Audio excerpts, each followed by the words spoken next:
Eta Carinae is the most massive star within 10,000 light-years. In the mid-19th century, a tremendous eruption hurled enough gas into space to make at least 10 copies of the Sun, creating an expanding nebula still visible today.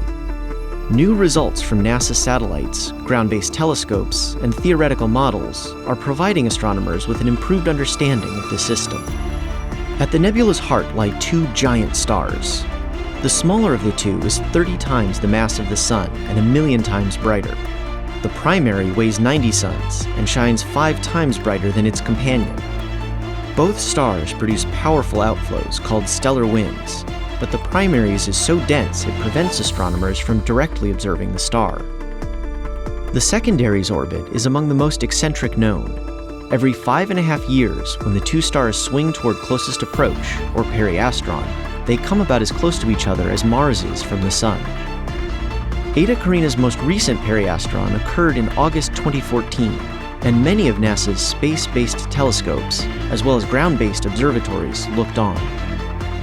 Where the stellar winds collide, temperatures reach hundreds of millions of degrees, hot enough to emit X-rays. But the X-ray emission shuts down near periastron when the smaller star is swallowed up by the dense wind of its larger companion.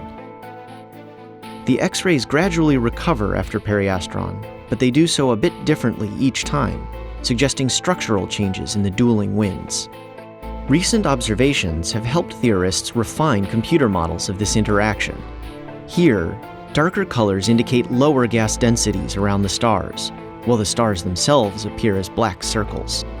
When the stars are far apart, the winds collide head-on, creating a huge cavity surrounded by 50 million degree gas. But near periastron, the secondary whips around the larger star, carving a tunnel through the primary's dense wind. The secondary star's rapid motion changes the collision zone from head to tail. The smaller star's faster wind flows out along the cavity it created and then crashes into the outward-moving wind of its companion. From our perspective on Earth, the X-rays fade, then recover as the stars move apart. New 3D models of these simulations reveal the formation of finger-like protrusions along the cavity near periastron, features never before identified. Theorists now investigating the phenomenon suggest they may arise from instabilities developing in gas as it flows along the cavity wall. Astronomers also keep an eye on Eta Carinae with the Hubble Space Telescope. These images show a structure resembling a crab, formed by gas excited by the secondary star's intense UV light.